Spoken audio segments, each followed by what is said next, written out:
Rogers are opening, as people may have rumoured because I've talked about it, opening FABTCG, which is a Patreon for high-level gameplay on the 2nd of February.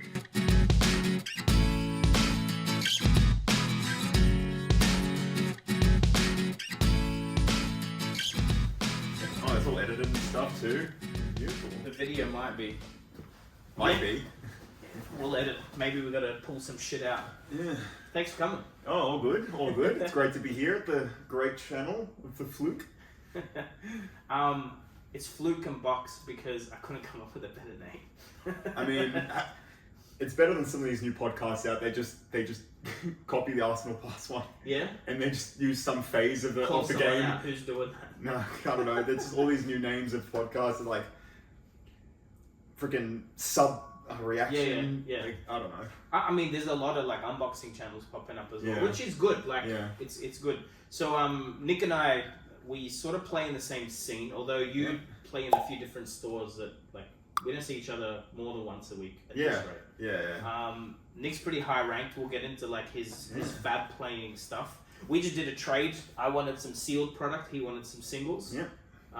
Pretty big trade, which is good because we do it in person. Yeah, of course. But Nick also has some news, which is kind of fucking exciting. So yeah. first of all, tell us, tell the camera because I know who you are. Yeah. Who you are. Also, what you're doing soon for the community. Yeah, I'm Nick. I'm from Sydney. I play high-level Fab. I'm going to be traveling the world and saying that me and my friend Matt Rogers are opening, as people may have rumored because I've talked about it, opening FABTCG, which is a Patreon for high-level gameplay on the 2nd of February. Sick. Australia time. So 2 days before Everfest. Yep. Do you have a preview for Everfest? No. That's okay. But yeah, so I'll link a YouTube channel. It might have no content, but when I post a video, go subscribe. Most people know who Matt Rogers is. Definitely, most people in the Australian scene know Nick as a player. Yeah. So tell me the content itself. What's the plan? Yeah, so it starts from $8 US, which will give you access to our own Discord server where you can interact with us and other people that are also subscribers and want to achieve the same thing, which is good. And that also gives you a weekly Q&A where you can ask questions and we'll answer them in video form once a week. Awesome. And then it goes all the way up to $40 US, which is not for everyone. Which is not for everyone. It's for very high level players who want the very best. You're going to get live streams once I am on location. Yeah. You're going to get comprehensive deck guides, the deck profile, sideboarding, any changes we make to decks that we profile. Sick. Direct contact with us. It's just, if you're gonna win events, if you want to win events, that tier will get you there. Just a disclosure, there's no coaching involved. Right. It's just lectures. It's called FABTCG because we're doing lectures and all these other things. But and there's no decks, but your decks. Yeah. Yes, there's no one-on-one coaching or anything, just for good reasons that I'm not going to get into today. That's fine. I mean, it's pretty cool. Yeah. The content itself, is it all player based, or will you do some investment? No, it's all for players and winning at events. Awesome. There's a lot of channels out there that do that type of investment stuff for free. I would disagree. People are not doing the investment stuff not well anyway at the moment. But no, look, you're obviously a very good player. Matt Rogers, very good player. Yeah.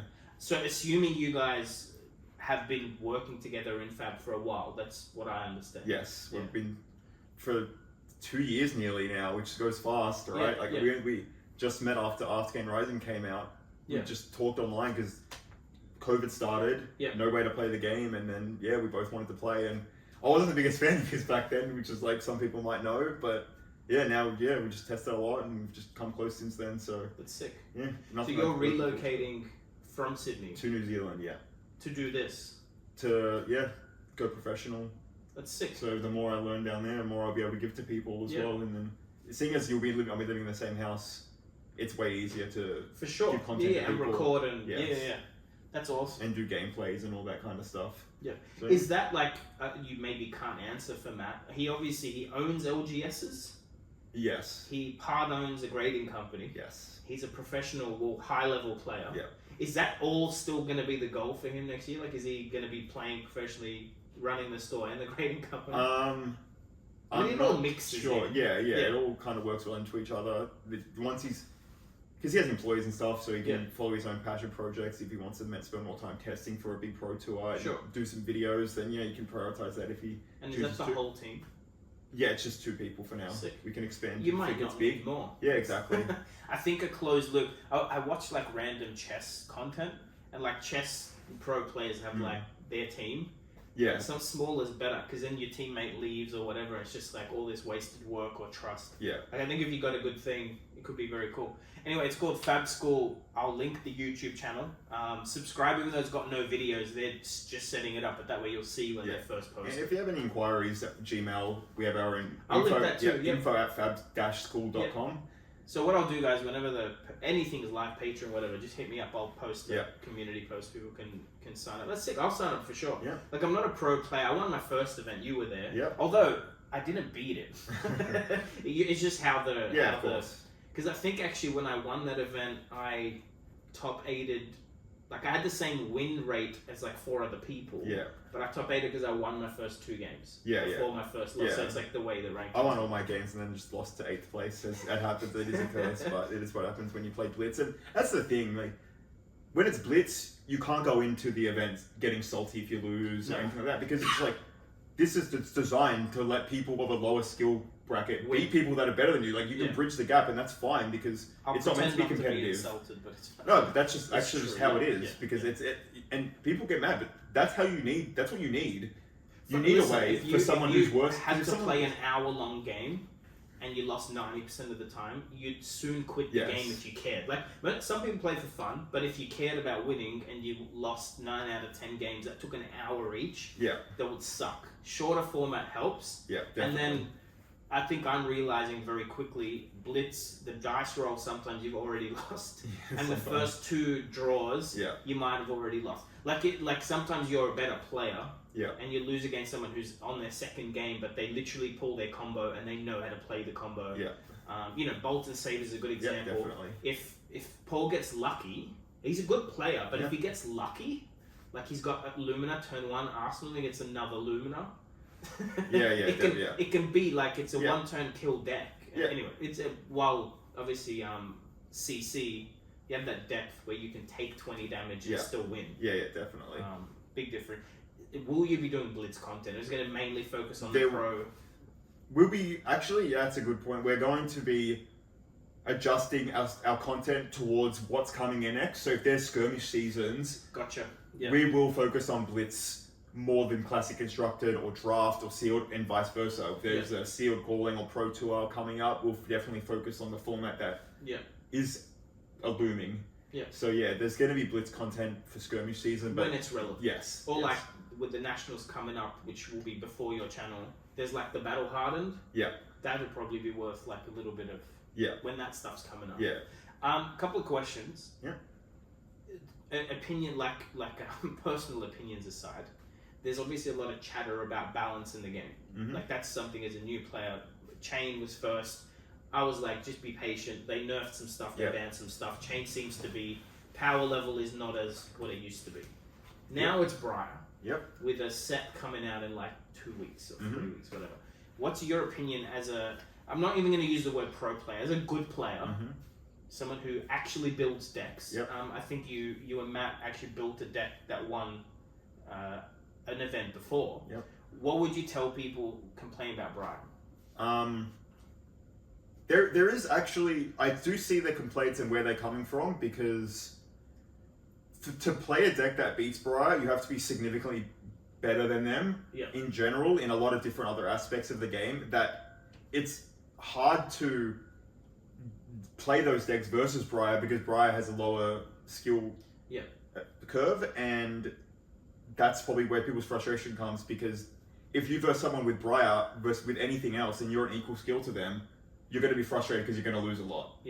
Versus if you're someone better, if you're better than the Briar player, and you're playing a different deck, you're going to have more success, because it's just, you have to rely on defending, and defending's a very difficult concept, because you have to know your damage limits, you have to play to your next turns and all that stuff. That's right. And so it is a very powerful deck, and it is cheap as well. You got besides the legendaries, which I mean, it's just a core part of playing the game. It's very cheap and easy to pick up deck. So I can see where people's frustrations are, and it does kill a lot of decks. Like a lot of decks just aren't playable. Yep. They are, but you're not going to have a good time, and that's where people's complaints are. But the thing is, if you're playing competitive and you care about winning, you'd play a better deck. You'd play to the meta. Versus if you just like playing your Prism deck, if you like playing your Katsu deck, if you like playing your Azalea deck, I don't see the reason to complain. So on that note, Prism. Let's say Prism. Okay. Right? Let's say I'm a Prism player. I'm a Dory player, but let's talk Prism. Because Prism is competitive in CC. What's your advice to a Prism player that doesn't want to switch from Prism but wants to be competitive? What are the skill sets to pick up aside from switching to Briar to win? Yeah. What should you be learning if you're losing? It's very hard for you to beat Briar in general with a deck like that. That's why it is an oppressive deck that needs some kind of fixes in Everfest in terms of other classes need to be buffed. I don't like the idea of nerfing classes. I like the idea of raising other classes up more than anything because that way it's just less, it's more interactive in that way because if... Well, that way you can still play Briar. Yes. And you're just on an even playing field. You don't have to switch from Briar because they just... if they banned Rosetta Thorn or something. Yeah, which is not a good idea. No, like it would just make everyone that spent money on Briar, but also all that time played is like wasted to have to switch. What I'm trying to say is hypothetically, forget Prism, any deck. Me personally, I play Dorinthia. I don't care about winning more than I like just playing that class. We've talked about like pitch stacking and stuff, which are foreign concepts to me. What are like the main things you tell a new player or a lower level player? Forget the deck for a second, work on these skill sets. Like when to block, I know is something I'm already learning. Yeah. What are the other things you'd go, focus on this before whinging and maybe you'll start winning a bit more against Briar? Yeah, it's all about blocking and your deck construction. If you have a certain strategy so if you're playing Katsu, I wouldn't play an aggressive Katsu against Briar decks because they're just your deck but better. Right. So I'd be focusing more on a defensive type of deck to beat the meta because there's no point playing a deck that's worse than the deck you're trying to beat. Yeah. It's just no point of that. Sure. Like that's just general. And so I'd be focusing on playing stuff like Flick Flax in a ninja deck or Shunts maybe. Dorinthia could have a chance to race, but the problem with a deck like that is that if you're very focused on beating a Briar deck and you come against a deck that's not Briar, like an Oldhim deck, you're not going to have a good time against the Oldhim deck, and then you're going to complain about the Oldhim deck. That's the issue with... I've never won against Oldhim. I've won once against Oldhim. That's the issue about some of these decks, and honestly, stuff like Lexi and stuff is just as oppressive. Ice Lexi's terrible to play against. It's just as oppressive as Briar, just no one plays it, it's difficult to play. Yes. And... So that's part of it, right? Yeah, it's not easy either. I've heard this from not just yourself. Yeah. Even online with the more... knowledgeable voices like problem Briar is too easy to play. It's not that it's a very because there are decks that beat Briar consistently. They're just significantly harder to master. Yeah, and that's why the problem is that's why I always said that Briar's ahead of its time because people in general say like the bottom 70% of people, 60% of people, they're just not at the skill set required to beat a deck that's as easy as Briar. Gotcha. And so that's why Briar's ahead of its time because it's just too easy and too good compared to playing against it with something else. So on my channel I open a lot of crap and talk as a novice, which is fine. Most people are novices, so that's why it's entertaining. Everfest, when I think about it, I have like wishes and dreams. Like most people's thoughts on a new set is like, I hope I get a ninja like a ninja chess piece or whatever. Like people have specific wishes. As a high level player, what are you hoping to see? Oh, I'm actually hoping for equipment that has utility and timing based stuff. So I think I had these ideas for cards, and then I found out that mentors, the young heroes that I had never read, had similar effects where like they just face up and then you get a counter on them. So my ideas for equipment were mentors for CC. The part where you put a counter on an equipment piece and then it'll die.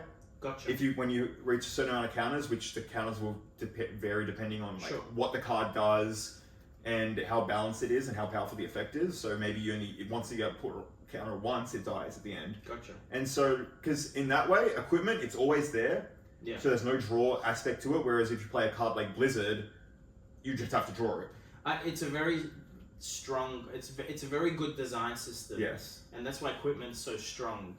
It's not that the equipment's like it blocks for one and gives you this. It's like my Braveforge braces. They're not super strong. It's just I have them from turn 1. Yes. That's the significance. Like an extra health and it's 3 health. Yeah. And I get an extra damage on my second swing. Like it's just you don't have to chance it. So anything they do with equipment is very interesting. Yeah, I just think it's very unexplored. I think if you look at Crew, that's probably where this is going. Crew has a crap ton of good, majestic, and rare equipment. Yeah, definitely. Everfest, like anything specific, like is it a chess piece? Like I don't know. But just what's for every class that can benefit them. So like theoretically, you could have a Katsu chess piece or something where it's literally just discard a 0 cost an action, banish a card. So you basically can get 2 Katsu effects in a turn. And therefore, so when you have 2 0 costs and a Surging Strike, maybe it dies after you've used it once. Yeah. But on that turn, that you can use that effect, you can get a full combo line in one turn, and they know that you can. Yeah. So I like that projection. Yeah, and it's face up. Yes. So if there's no, I have to play around it in this way, or it actually helps new players because, like, for instance, when I pop my chess piece, Courage Blade on Dorinthia, people know to block. Yes. It's crappy.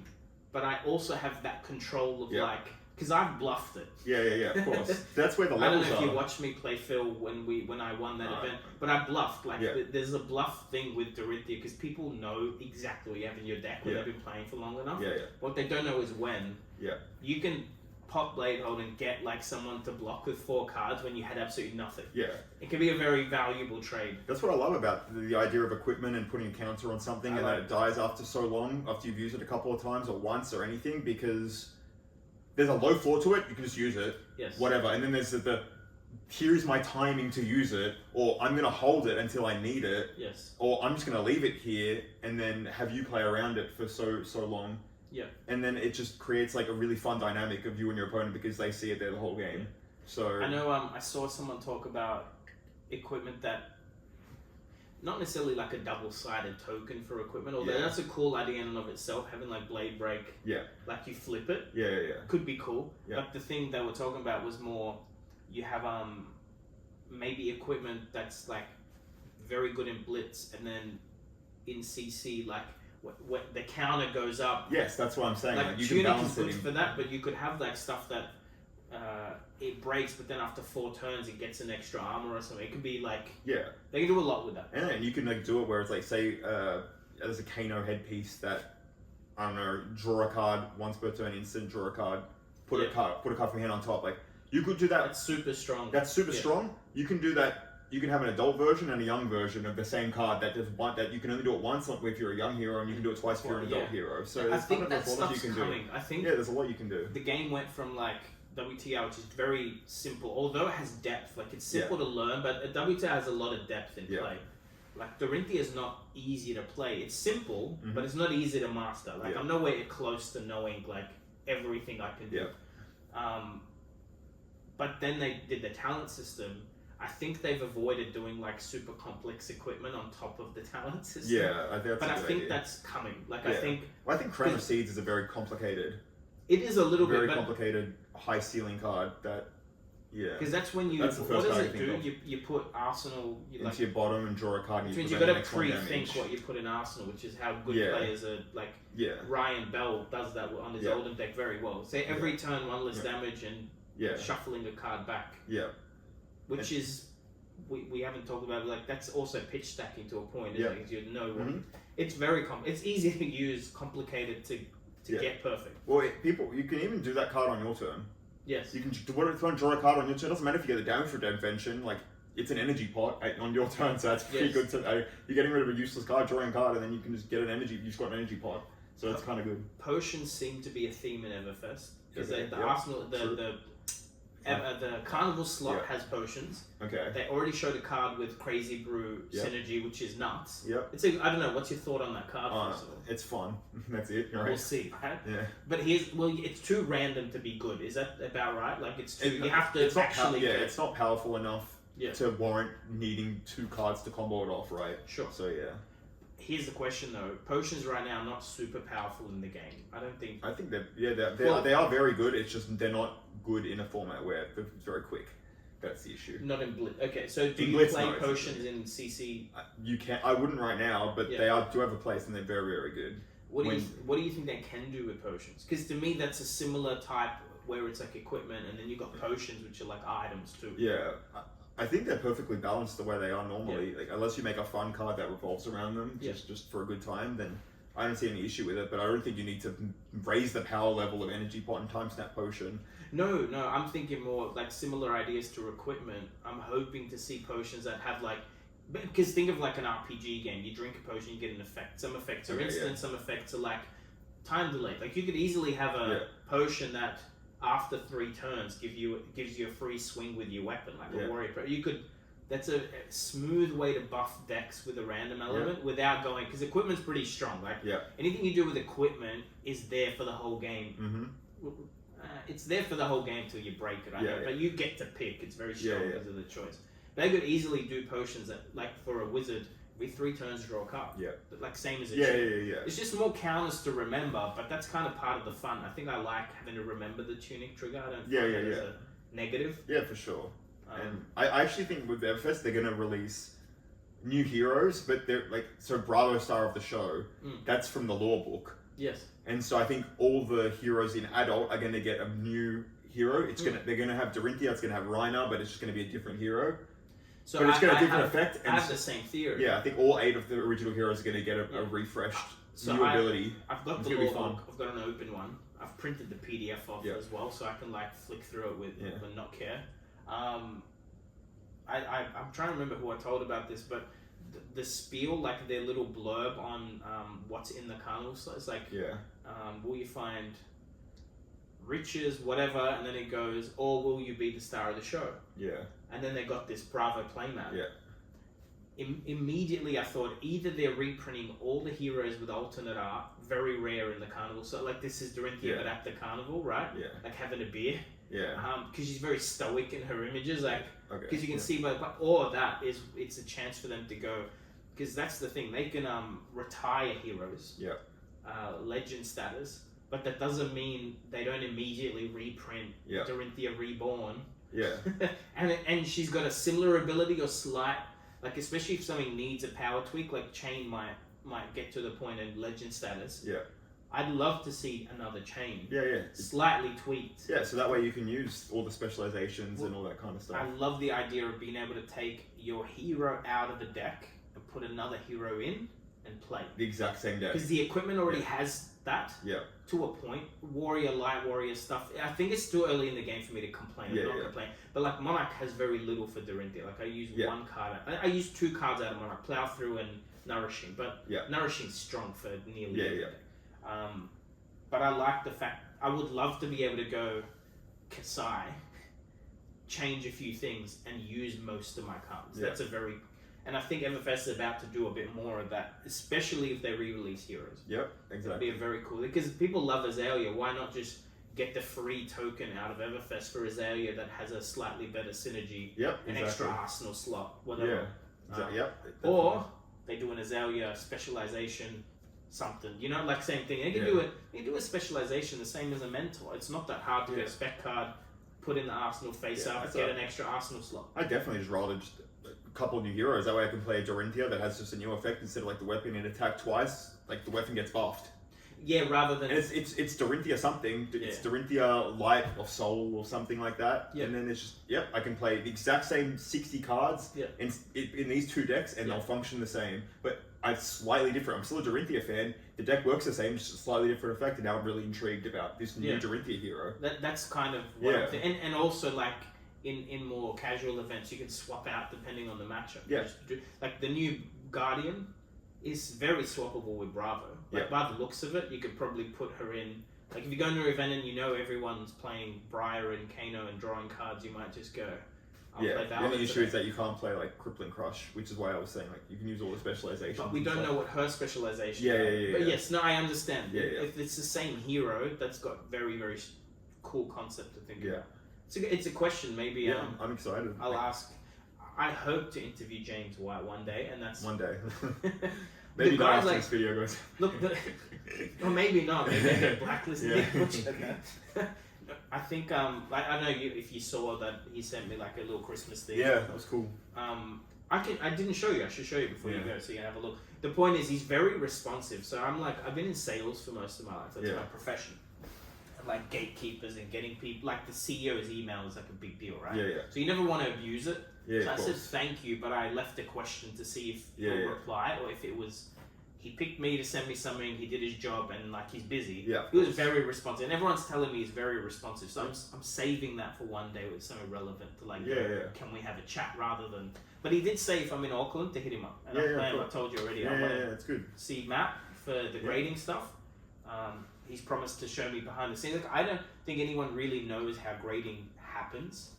Actually happens. Like they look at cards and go to corners and blah blah blah, and people that own stores have sent in tens of thousands of cards, so they have a rough idea of like this card will get that score. Yeah. But then you get all these whinging, and I'm like, but you're not even using like a jeweler's loop or anything. Why are you even I know you're not happy with your score, but like at least replicate what they're doing before you whinge about it. You know? Yeah, I know. It's fine. People just don't like being told no, or don't like being called they're wrong. Yeah. So grading's a funny one. We won't delve into it. But the funny part about like the psychology of grading is everybody wants their card to be a 10. But everybody doesn't want anyone else's card to be a 10. Because which is actually the most stupid thing when you get a card and go, don't like my grade. It's like, you actually need to be happy when you see an 8. Because you're like, man, they're being strict, that's good. Yeah. That means my 9.5 in my vault is probably worth more. Yeah, everyone wants the highest grade and they want all their cards to be worth it. But only their cards, yeah. Which is like, which is, by the way, this is a good segue into that. Exactly what I hear when people whinge about any deck. Because people, by the way, people whinge about my Dorinthia deck in my local scene more than they whinge about Briar. Yeah. Because I'll route them to death and they have no answer to it just because they didn't block correctly or they thought I had one route and I had 2. Yeah. But if you're whinging, like what you're saying really to me is you want Azalea to be stronger than everyone, but you don't want the class you don't love to be strong. Yeah. My only answer to that is patience. Like I think Azalea's day in the sun's coming. I think Shiana's gonna get a day in the sun. It's just some of this stuff will take. Like Shiana, I think will take years because you're gonna have a day when there's enough specialization cards that she just has some crazy combo. Yeah. She just doesn't have it yet. Yeah, she has a combo. You can do some pretty crazy things with Shiana. It's just not consistent at all. Not at all. Like it's very it's under 50% win rate for sure. If you are both the best players in the world, it's gonna be under 50%. It's gonna be like probably 20%. Right. While like Dorinthia, if you're a good pilot, you definitely do 50% consistently at your events. Like that's why I play it, because she's not crap. She's not super competitive. And she punishes people that are just worse than you, or slightly worse. Even just 1%. But better also punishes people, because like I definitely big brain Noah on that event. Because he knows the deck. Noah's a level 2 judge, very high level player too. He knew exactly. He was doing the maths. He's like, there's 6, 9, and he blocked for like 12. What he didn't realize is I had like a Nourishing Emptiness as my next card. I was going to swing again. So he did exactly the right thing, but guessed wrong, which is already guessing what I have in my hand accurately is tricky, but he's good enough to do that. He just guessed wrong. And Philip lost the same way, assumed my deck had 1 route. It had 2, because I blocked with 1. Like it's actually, that can work against you, not, because, Philip's never played me before, so he wouldn't know. Most of the people in Ryan Bell would know that I have 2 routes because he helped me build the deck. So he would have played that different. Surprise factor is always something. Well, I think that's some argument when you're really familiar with the deck is to constantly, especially in your local group, to swap some things around. There's some very, overpower and route, you can pretty much interchange a little bit. You can definitely add attack reactions or defense reactions to nearly every deck. Talking about that, like you put Sync below in every deck. Probably if you're playing against Briar, you should. Yes, definitely. If you don't have them already, play a bit less aggressive. Is that your general opinion about Briars? Go a little bit more defensive? Yeah, because you're not going to race them. In most decks. Yeah, like Chain can do it, but that's just, he's a special case because he ramps. By banishing more cards, and then he can block an entire turn off carrying Husk. So he gets progressively better every turn. And he does have that 6 block just waiting. Which is huge. It's just Chain is also very difficult to play. So that's another problem. and that's again, just you've been playing for 2 years, right? Yeah. Most people, I think more than 85% of players worldwide have been playing for less than 6 months. Like I think Monarch is when the game blew up as a player, which is funny because if you blew up in Modern, if you started playing in Monarch, you didn't get all those hours and hours of playing with like for the 8 other heroes. More than 8 because Crew Heroes also came out. You came in with a slightly higher learning curve with Monarch if you played Sealed and Draft and stuff. So you even like those people complaining, it's like, but there's so much time, like 2 years versus like in any game. I played semi-pro online games I used to. I was sponsored for a while in Counter-Strike. It's a very hard game to play. Definitely. If I just haven't played 40 hours this week, I'm not the rank I am. Like it says my rank, but if I haven't put in practice this week, nowhere close to it. I might have the IQ for it. But you'll misstep. It's impossible to like stay sharp if you don't play consistently, and it's definitely someone playing for 2 years versus someone playing for 2-3 months is so different. The IQ level aside, rounds count. And there's gifted people out there, right? There's just people who are just so good at we'll just talk about Fab, just in things in general. That you can't. Tarek Patel, the minute I watched some interviews, I'm like, this guy's different. Like he picked up the game and won a calling. Like not many people can do that. Because there's also like another good thing as well is that just like because what's come before, people have learned before. It's so easy for people who are. That's why people continuously get better at things like sport, because what took people 30 years to master, that's out there now, and that's just common practice. So people today in sport are going to know what people took 30 years to learn, and they're going to learn it like that because it's already out there and it's been figured out and they understand it. Talk about your background. Did you play Magic, or what were you like? What card games have you played? I played some Yu-Gi-Oh on and off. Because I bought and sold. I buy and sell. I've bought and sell for like 12 years now. But I just got into Fab, entered my first event, got top 8 at a calling, and then decided to play the game, and then got us another top 8 at the next calling, the first constructed calling. I played like 10 games before that event, and then just decided to go anyway, and ended up doing all right. But that was just obviously like fortunate. To get in early is fortunate. And to somehow have figured out a deck that people haven't put on the radar yet, and so that's how you can get a good surprise factor win, right? It's just. So talk to me about the nationals coming up. You don't have to tell me what deck you're playing. I know you haven't, which means you won't. You're obviously like going in to win. What's like your prediction, like generally speaking, about so it's Australia and New Zealand. So New Zealand's happening at the same weekend, I think. What do you think we're gonna see? There's gonna be a lot of Briar decks, especially in Australia. Not to be like brag down on people, but that's probably just the safe stick to play because the difference in skill between like the top 5 people in Australia versus like the rest of the field, it's kind of like you're best off playing Briar, beating the other Briars in coin flips, and then getting a top 8 that way. That's in everything.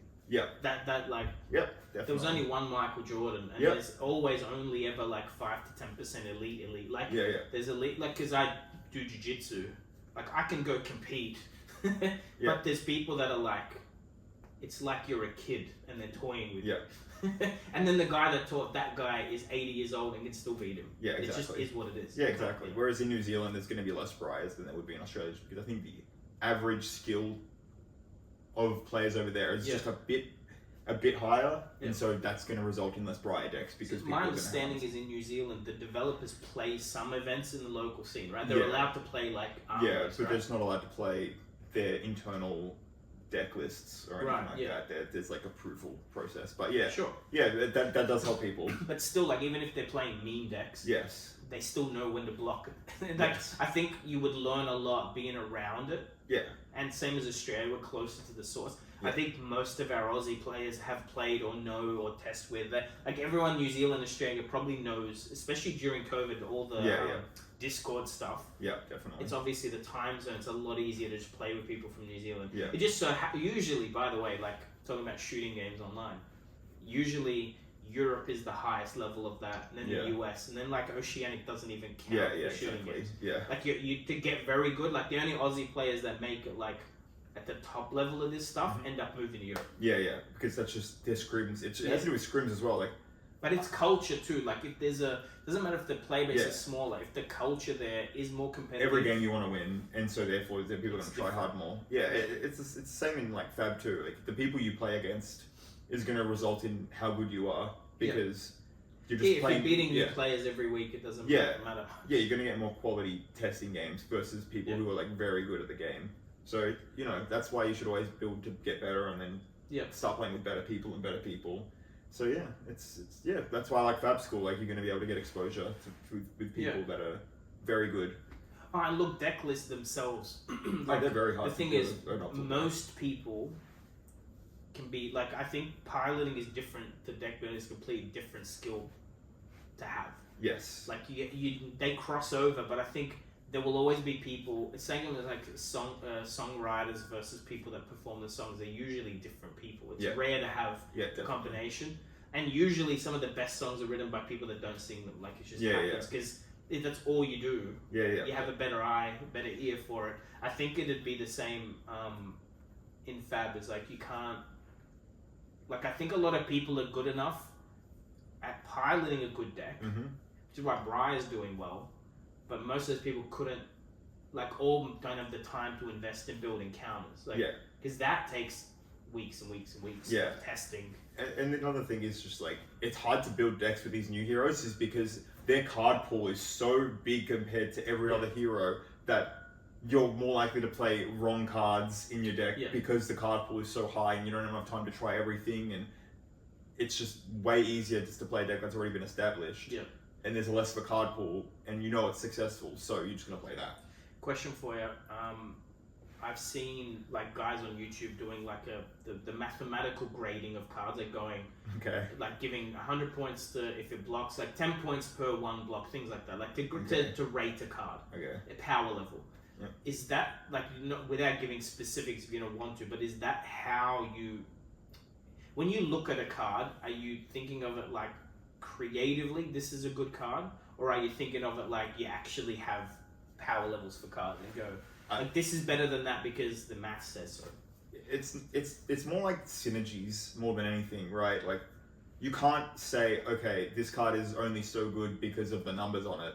So say if you have Rousey Ancients in your deck, your high attacks, so say Glacial Footsteps or say Cranial Crush,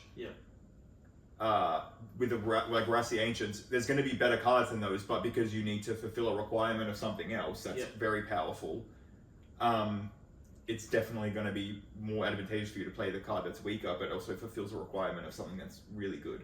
Versus just, okay, here's just my numbers deck. You can't just play the top 10 cards mathematically. I understand that. That's why it's hard to, quantify a rating of a card. Well, these guys try. They try, but some of the text on the card. Snapdragon is way more Scalers. valuable in certain. You can't give Go Again a certain value because then you have Snapdragon Scalers that you can't give a rating to the card just what it says because it's a combination with another card. And then what that card does, and if that resolves, and the whole playing around a card. So if you come in with a raw attack and then you have Snapdragons up and they want to overblock, that changes all values in general. So it's very hard to. I've noticed in Blitz, most games are one and done through one or two combos max. It's very rarely Ira chips away at you a bit, but Kano's just building up to kill you. Dorinthia definitely has maybe a wider pool of combos, but it's definitely a combo deck. I just got to build these three things together and have those reactions that synergize, right? When you're building, do you, CC is different, obviously, because you've got to factor in a lot more defensive stuff too. But are you looking at have these lines of combo and then you're building around that? Is that roughly how it works? It depends on your deck. Sure. So if you're playing a Briar deck, it's not much of a combo. No. You're just playing your hand out, and your hand does a lot of damage. More damage. And it's just decision making on this hand should be played this way. It's reading the line and playing it. Whereas a deck like Katsu or Old Him maybe, where you have to actually have a certain set of cards and set up a game state, it's going to be a lot harder to get that done. Yeah. And that's probably why people don't play it very much. So yeah. Yeah. And although Oldham's strong. Ryan, Ryan obviously he's a kid, he's young. Yeah. Probably one of the youngest Australian players, especially at the Nationals. He'll be the youngest for sure. Because he's definitely better than me. Let's put it that way. He's very consistent with that deck. Yeah. Interesting. If you play the deck, you're going to get better at it. Yeah, you can't do something over and over again and not get better in some way. Yeah. And what I've learned by only playing Dorinthia, there's a reason I've only picked one deck, is how I learn is I'll learn about Oldham by playing against Oldham for now. So I'll only play Dorinthia because it's fun. Yeah. And then I like playing poker, and it feels like playing poker. I play one card, and you've got to try and see. Yeah. You're guessing, right? Yeah. You have a rough idea. Like in poker, it's one of these cards, right? It's a range. Everyone, yes. So it's still a maths game. You still got to really guess. Yeah.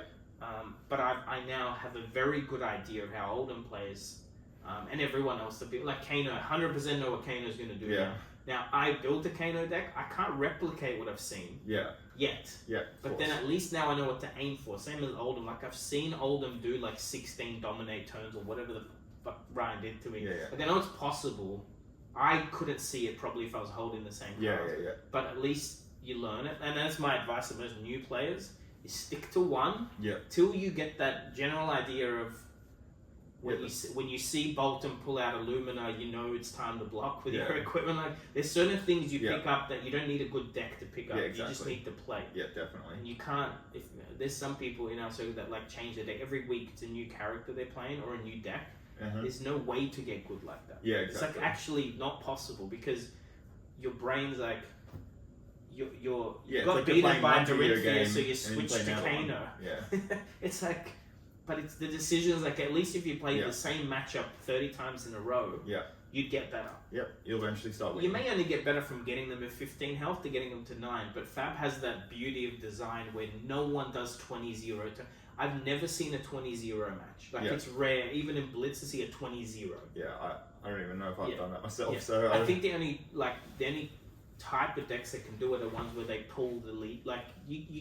So I played against Chain, and he didn't block me, and I did 7 damage turn 1, and he got his carrion gets destroyed. That kind of thing. I'm sure 7 damage isn't a lot. I know people have 20 damage combos. And if someone doesn't read it right and maybe doesn't block and doesn't have a defense reaction, they can probably lose. In turn 1 or 2. Probably Kano. Kano has that RNG element of killing you in one turn. Yeah, definitely. But still, it's very rare to have a one-sided match in Fab. Yeah, no way. Even you and I played, you were Briar, I was on Dorinthia. It wasn't it's not that you were never in danger of losing. The possibility in Blitz especially is always there. Yeah. You pull one extra red that you don't need or one extra blue that you don't need, especially Yeah. in a Briar. Sure. How many blues do you run in Briar? Depends. Yeah. But yeah. Interesting. But yeah, Fab School's going to be good, I can tell you. Yeah, no, for sure. All these conversations will happen, and it's just going to be me and Matt. We'd be sitting on a couch talking about the game for people. We have mid-tier we have mid-tier. Yeah. Where there's a range for everyone is the thing. Well, I think what I was saying before, and we'll probably end there, is deck lists are very valuable for people to just download and play to begin with. This is what I'm going to play. Swap some cards in and out. And having a video associated with that deck is all you need, and it saves you months potentially of testing or trying to figure out. And people will say the highest level being $40 that's expensive, but then when you think about it, when you're getting so much better from that content, winning 1 locals and getting the Cold Full promo, that pays for a whole month of that content. So even if you win 1 locals that you wouldn't have won otherwise, that pays for everything. Look, I said this in one of my videos. There's this whole commoner thing happening in the US, right? People talking about playing common, right? Yeah. It doesn't seem balanced, because there's some common cards that are way imbalanced compared to other common cards. The game's not designed around the commons. Yeah, the defensive decks. And it's weird to me that they don't allow rares, because rares in Fab cost no more than commons. There's more expensive commons than expensive rares, I believe, as a broad thing, because there's way more commons, makes sense. Some of them are actually red 0 cost, do 4 damage is great. You don't need any more than that. Here's my point. I never understood, like, I don't ever want to, I don't talk down to people.